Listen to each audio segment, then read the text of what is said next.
Hello, everyone, and welcome to another episode of Respecting the Beer. My name is Gary Arndt. With me again, as usual, are the good doctors of beerology, Allison McCoy and Bobby Fleshman. And back on the show is one of the founders of Youngblood's beer company out of Madison, Wisconsin, Billy DuPlanty. Thanks for being on the show. Hello, America. We've brought this up a couple times in previous episodes that we went through this period where way back in the day, there were a lot of breweries in the United States. Cheers. And then we're going to cheers. Cheers. Yeah. we're opening cheers up and in drinking beer plastic while Yeah, this it's is like happening. whatever Gary's saying, we're just going to drink. There were a lot of breweries in the U.S., a lot of them. Every city pretty much had a brewery. And then that basically consolidated down to a couple major breweries. And then starting maybe in the 1980s, there was this renaissance of craft brewing where you're seeing more breweries now. And the question that has been brought up in the show a couple times is, has there been a craft brewing bubble? The last episode you mentioned, was it Tallgrass? Mm-hmm. They went under. There have been a lot of other breweries that haven't made it as well. So the question I'm posing to all of you is, are we in a craft beer bubble? Hope to God not. Also, before we go down the negative slope, the news this week was New Glarus is expanding by $56 million. They're opening a tap room. They're opening a tap room and a bunch of more production. So it's not all doom and gloom everywhere. And I heard that. Are they really a craft brewery anymore? I mean, Hey, if Boston they're Beer only Company, distributing in just one state. Just one. and if Boston Beer Company can be considered as such, then absolutely. Yeah. Yeah. So we have to figure out where. Although that their line stuff is yeah. so shiny. Yeah, Like, it's they, really shiny. they get to determine the rules. Yeah. I just think anything that starts with $56 million kind of, Yeah. it's gone beyond the Well, realm of craft. they've earned it. They've You're earned not it wrong. all. That's They've earned it insane. all. But yeah, this word craft, who knows what that means anymore? But I like, if we stay in business that long, I'd like to think that those numbers might be something that we throw around in the future. We can throw numbers around. I guess love that's that. true. Yeah, throwing real money As is opposed another to thing. having Yeah. I mean, to be fair, it's kind of like orders of magnitude, right? I Yeah, mean, they're they're 100 times Two, larger actually. than we are. sure, Yeah. but by the Maybe same 200 token, at this point. they're 100 times smaller than Miller. Absolutely. Yeah. So, Yeah. there's obviously a pretty big spectrum here. Absolutely. Yeah. But then it just gets to the question: it's like, have these craft breweries been overbuilt? Are there too many of them? And I think, Billy, you know the market from all the perspectives. Oh So, yeah. yeah. So I think that a lot of people did overbuild. I think people did not anticipate certain changes in, their THC beverages coming available, that it's cutting in. Well, the rise of the seltzer. The rise of the seltzer, the rise of Non-alcoholic. NAs Mhm. just in general. I mean, Athletic. Hey, what's up, Athletic? You can sponsor me. Mhm. I love you. Their beer is fantastic, and I can drink that while I'm working, and that's Yep. that's really awesome. So stuff like that is all cutting in. So you're going to start seeing the classic brands or the brands that are still out there making stuff have to do the shifts and try and do the changes and try and meet the market where it's at. THC seltzers. I know a ton of small brands that are rolling those out now. I'm drinking one as we sit. Yeah, Right there here. you go. Yep. And they're awesome. Mhm. I love them. So it's just a matter of grabbing up that, I would say, the share of alcohol or the share of liquid volume in the market, and make sure it's controlled by the people that are still willing to make it, like small craft brands. But when it comes to the craft beer bubble bursting, I was just on a panel. I was with Jessica Jones from Giant Jones, Russ Klisch from Lakefront, and Isaac Schwacke from Untitled Art.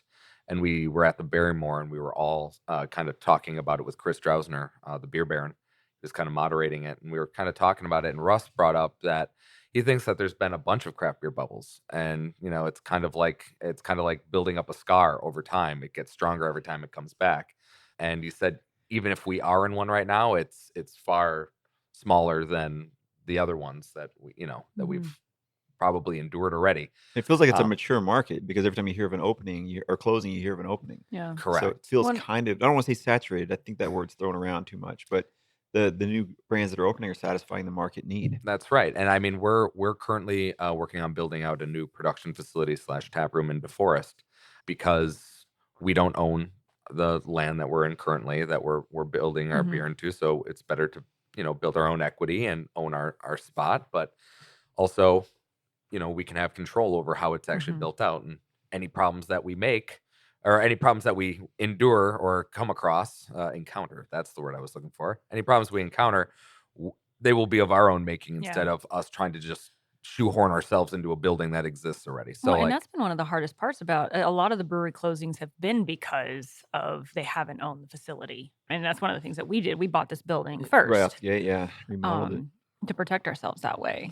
But we happen to be in a position to do that. But I'm curious though. So if the market is shifting and such, how much have you all obviously put into the taproom experience? You said you only have like 10% or so. You keep your taproom small, Mhm. but you're investing in yet another one. So Yeah. because we have found that This would make 3 tap rooms Yes. wow, total. Yeah. take notes, Bobby, take notes. But as the craft beer bubble, it hopefully doesn't burst. But it seems like if we invest in the like destination experience. And so Mhm. now we really just become like very nice party planners.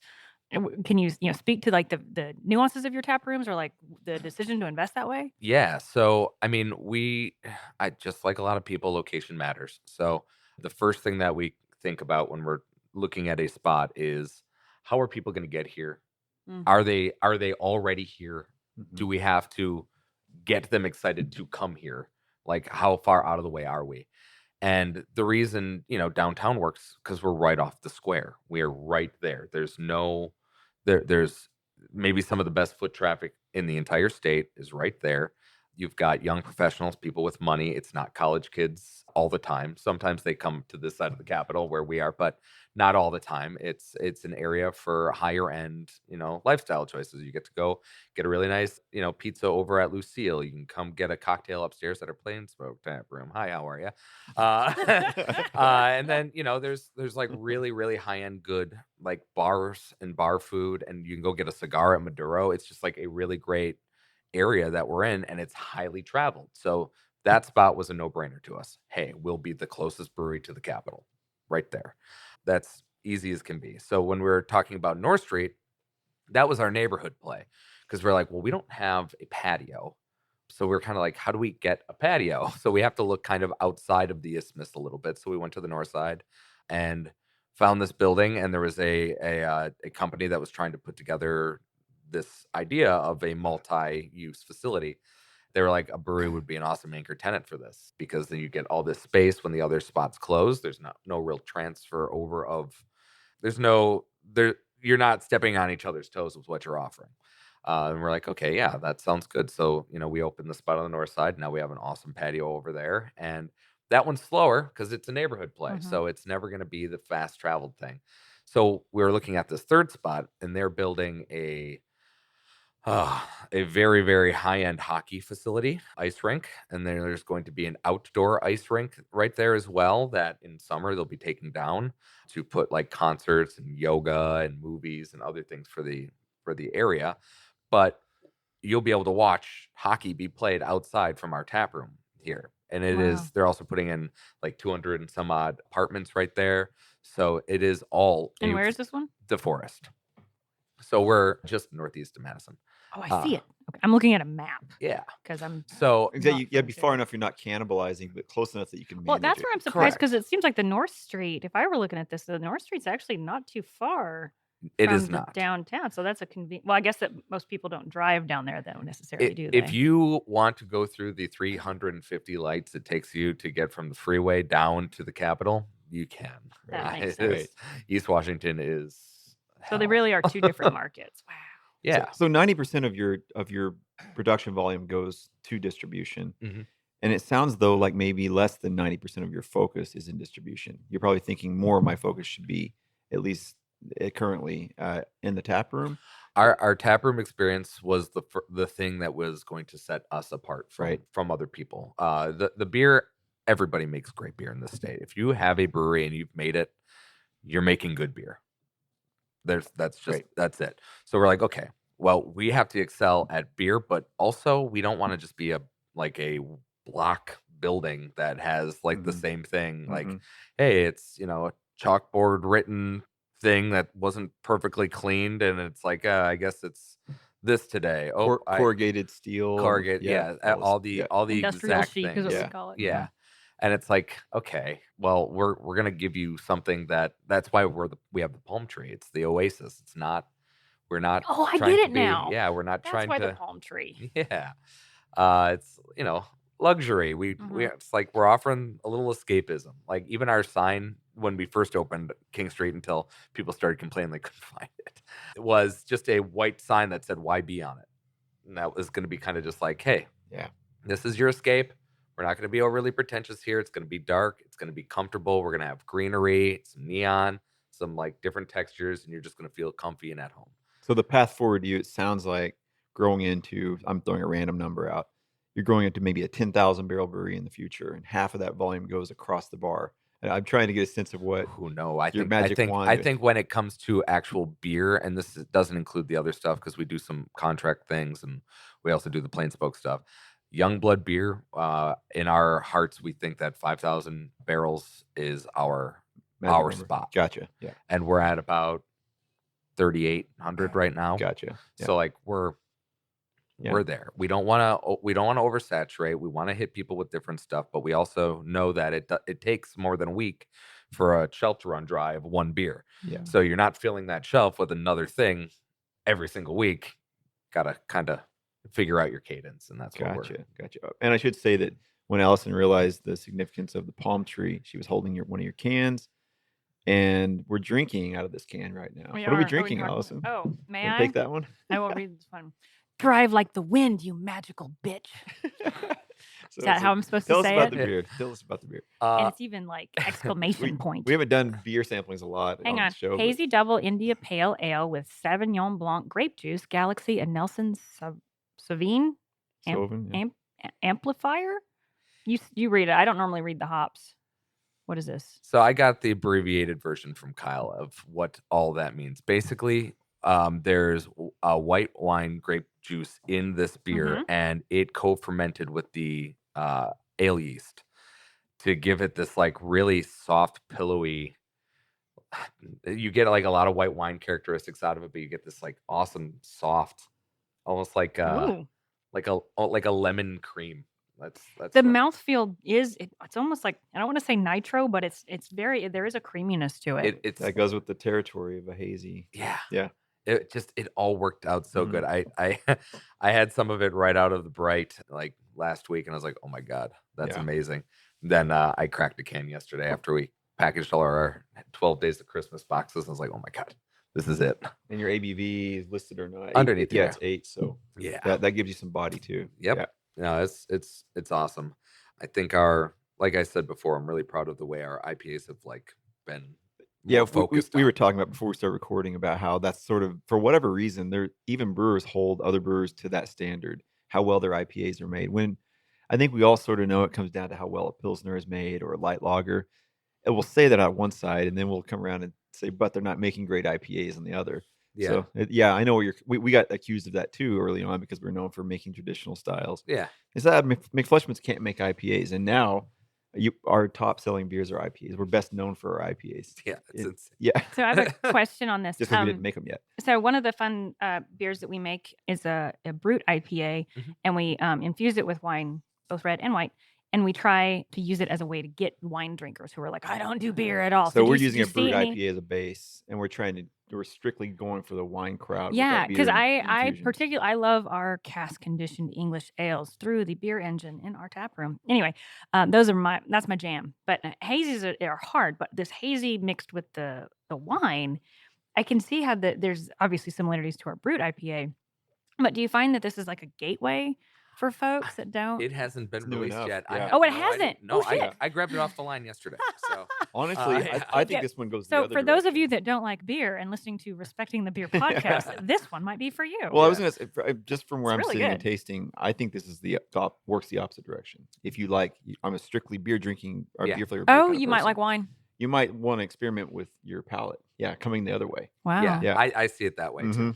When it comes to the wine drinker in general, I think our sours actually hit Rock them on, because they just don't taste like beer. Like they certainly are, and they're low ABV, and we blend them down with real fruit juice that we make ourselves, and we blend ourselves the fruit juice that we do, but like those are the ones that are attached to the more fruit forward drinker typically, and I think that's why we get a line every now and again at a brew fest. It's like, oh, I am at this brew fest. I was forced to come here. I don't like beer. What do you have for me?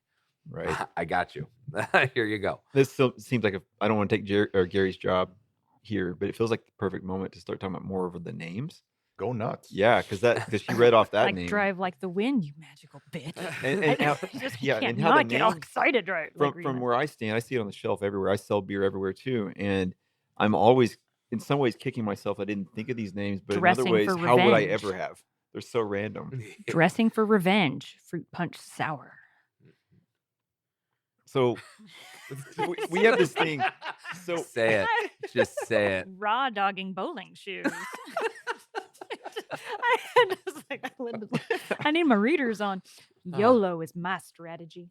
Oh, my husky hustle. Yeah. Oh, I like that. it's rare that one Milk strikes stout me, with hot but chocolate and marshmallows. Hell yeah. I'll be in a room and I'll hear a phrase that makes no sense, and I'll text it to Billy. Yeah.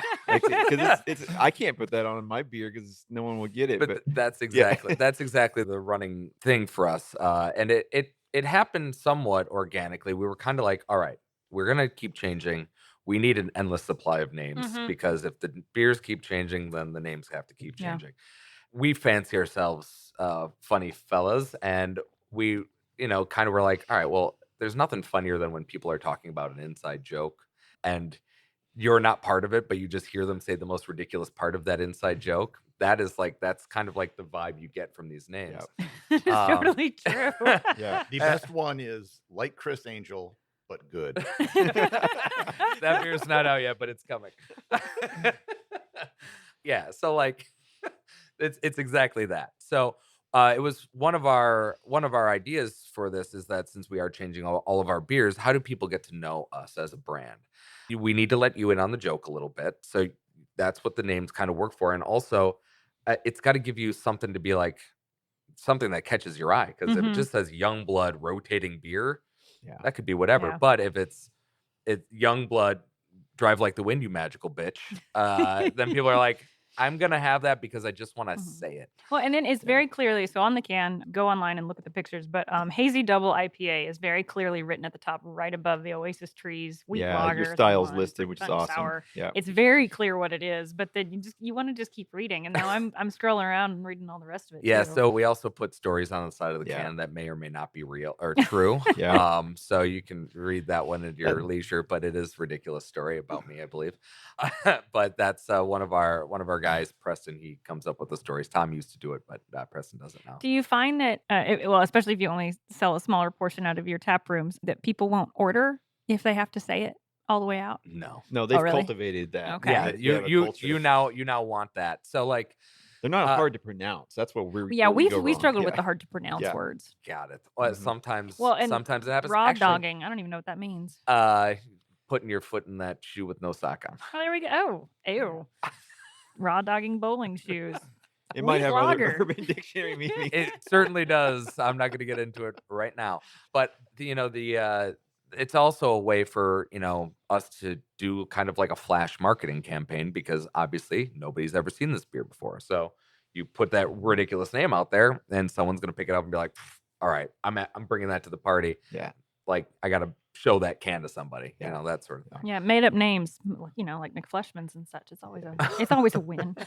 Well, and then we have a gigantic Google Doc that is, I think, like 5 or 6 people in our company have access to. And if you just hear something ridiculous, it goes Yeah. on the list. Yeah. And then as we kind of start planning out our quarterly schedule, Preston and I move all those names over to a different doc, the ones that we like for this batch, and we assign them to beers. That's how you get it. That's great. So do they start to speak to you like that has to be this type of beer? Sometimes. Okay. Sometimes. Like Husky Hustle. That was a name before it was a beer. Right. And that just worked. Well, really and as well soon there. as I read it, and I was like, ooh, and I just like milk stout with yes, I want to read more of that. Yeah. And also it's things like our fruit punches. We know we're bringing those back each year. Mm-hmm. Those are the only thing that have a cadence. It's almost like we have just a ridiculous amount of seasonals when it comes to the fruit punch sours, which are always passion fruit, orange, guava, and then we highlight another fruit, and they're all 4.2%. So super easy to consume, very approachable for anybody. So I think you've got Concord grape and green apple in there. Mhm. Those are 2 of my favorites, actually. Yeah. But those sell better than pretty much anything. Now 60% of our book that we brew each year is sour beer. People love them, and the more ridiculous we get with them, the more they like them. I don't know that we covered that to any depth, but that was more or less not an accident, but it was a surprise, right? That how well it did for you. And, Yeah. So we were like, hey, let's try out this like sour concept that Kyle had. And so we were doing the tap room during COVID. So we were taking these small batches and like breaking them, taking like a beer barrel and taking it and putting it in a different fermenter and resting it on other stuff before we carbonated it. And we were doing one-off barrels. Well, we decided to use what was it? Icy mix, and blended it with our sour. It was a watermelon one, and that's Pink Lexus. That's our watermelon one that comes out each summer. But we were like, oh man, that's delicious. That's so good. Yeah. So much fake sugar and just terrible. But it tasted so good. And we put it on, and it sold out in a day. Oh my god! And we're like, oh boy, okay. What have we done? Yeah, now it was like you can't put the genie back in the bottle. We're like, how do we do this? Well, and then we tried to put something on that draft line right afterwards, and it tasted like watermelon. So we had to run a new line. It was the most expensive investment, I would say. It was, so we had to make our own juice, and we do that all, and it's all real stuff now. It's not, concentrate, fake. Drink. Yeah, your reputation is far and wide when it comes to fruited sours, for sure. Everybody says that it's now like the Kleenex of, you know what I mean, where the duct tape or whatever it is of that style. They're like, do you have anything like Youngblood sour? No one ever says like, do you have a good sour? It's always how does it compare to Youngblood's? Oh, I like that. Oh, it's good. Yeah, you guys are doing well with that. That's good to hear. Yeah, it's almost synonymous with the style now. That's great. I mean, that's what keeps our lights on. Like I said. Well, speaking of sours, can we open one? Yeah, let's do it. Okay. I like the dressing for revenge. About to do that one. It reminds me of do you remember Fun Dips as a kid? Oh yeah. Oh my The god, grape- the thing had with one the for the stick. first time a Oh. week ago. Yeah. The grape Fun Dip with the vanilla dipstick. Yeah. That's what that reminds me of. Dressing for revenge. There's a good Not the soundbite. prettiest color of sour for us, by the way. It's kind of It's gorgeous. it's a little Slightly know. hazy, zesty pink. it's a little pink and brown, pinky brownie. All right, let's try this one around. Get Bobby a sip of that. Gary, you got some? So, Cheers, everybody. Yeah, cheers. it's always fun to listen to people drinking Well, this is very fruity. beers. Yum. This can hold. In the name of being honest and just between us, you can keep a secret like an oath. We're Swifties here. Okay, you don't really need to keep that secret. This fruit punch inspired bevy is just the right amount of childhood nostalgia mixed with the wisdom and palate of age. Big and juicy Concord grapes notes. Oh my god, I can't even say it. It might be misspelled. We don't prove Oh, it. wait, Concord grapes Well, notes we had a mixed label with come the out with- BOG base of your fruit punch inspired sour for juice box adjacent vibes. Juice box adjacent. We did a That's exactly what we did this a is. beer one just Right. recently for a festival, and it said Festical on the back. Like, we- Careful. guys, all right, somebody's got to. So we now can ask. So how do That's incredible. your fruit punch sours are delicious? How do they feel coming out the nose just now? Not great. My eyes are watering. I'm It's so like I sorry, was okay. maced from the inside. But now you're just dressing from revenge. great. or Yeah. Dressing for revenge. This is super um, tart, and I love it. This is really Yeah. good. Yeah, it And hits sweet. it That's hits with the right 4.2%. amount of tart, Yep. but you Yeah. see what I'm saying, where it's like Mhm. that fruit-based drinker, that Yeah. wine Yep. drinker. This is far more approachable because That's it good. doesn't taste like you're drinking something that's Well, and know, one of the hard beer parts heavy. with the sours, like our lambic for one, can have like just a really aggressive punch to it, or an aggressive sour. And if you're not ready for that or don't know what it is, so if Mhm. you're beer curious, and you're bone like, what's dry. something that you have that's kind of like wine, and you're like, here, have the sour, and they're like, oh, it's just too much.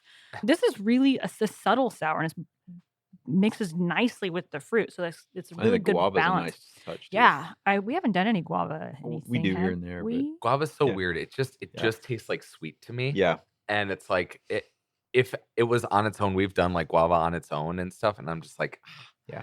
not my thing because it's just sweet on sweet. Yeah. Mhm. I think guava like pairs really well with other like fruits, like Yeah, that passion tartness. fruit and orange with guava is the perfect like sweet to acidity ratio. Right. I love it. I got to ask, I grew up in Wisconsin. The number of wine drinkers in that I remember growing up was something close to 0. So maybe Madison's a bit different, but how many wine drinkers out there are needing to be introduced to beer in the state of Wisconsin? Well, So many. there's a lot. I mean, you think of just people that are just turning 21 and thinking, still having the taste buds of a 20-year-old being like, I don't like this. Right. I don't want this. I like to drink my boxed wine still. I like that from college, that sort of thing. And then they want to expand their palate a little bit. This is the perfect gateway. And it's a lot of, because craft beer is a hobbyist thing, people go to like brew fests and things like that, and they bring their friends with them that may not be beer drinking friends, but they're down to experiment on stuff, try and find something they like, especially when they're younger.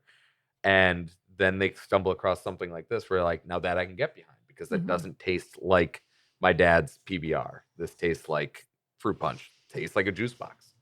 Maybe it's just that I don't want to acknowledge that there are people that drink wine out of a box. Some wine's pretty good out of it. Here's the deal. I have to. It's 60% of our business. Right. You know? Wine out of a box?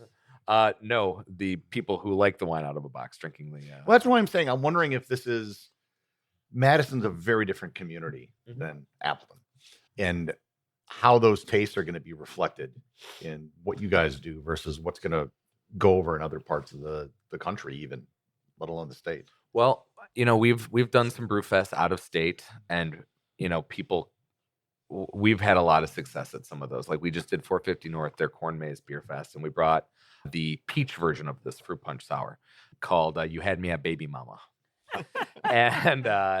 and you know, people came by and they're like, "Oh, I see, like you guys are known for your sours." Like, and they come and try the sour, and they're like, "Oh my god, that was amazing!" And then they'll go try some other sours because ours are different. And they'll come back and they'll be like, this is the best. And then we'll just turn and burn on those people. So even the consumer that isn't in the normal, like in a corn maze in Columbus, Indiana, is still like, oh my God, this works. This is exactly what I like to drink. I mean, I'm not a wine drinker. I'm not a boxed wine drinker. In fact, I always say I turn into a giggly little bitch when I'm on some wine because I don't know why. My face turns hot and I just love the way I feel. But And the tequila breaks out. No, tequila is a whole different thing. My line for that is either I get naked or in a fight, or naked and in a fight. Oh my goodness. I'm just imagining what your day-to-day like is in the office, because we're constantly yelling back and forth. Okay, how long till Hildy's finished? We need some Public House Pine or something like that. I'm just imagining the conversations you have when you're, yelling out, okay, so how long until we can drive like the wind, you magical bitch comes out? They just call it magical bitch around the office. Right? MB. Short up the bitch. Yeah. When's bitch ready? Yesterday. All right, well, that's going to conclude this episode of Respecting the Beer.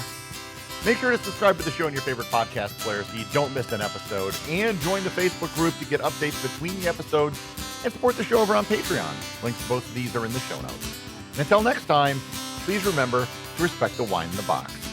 I mean beer. That was great.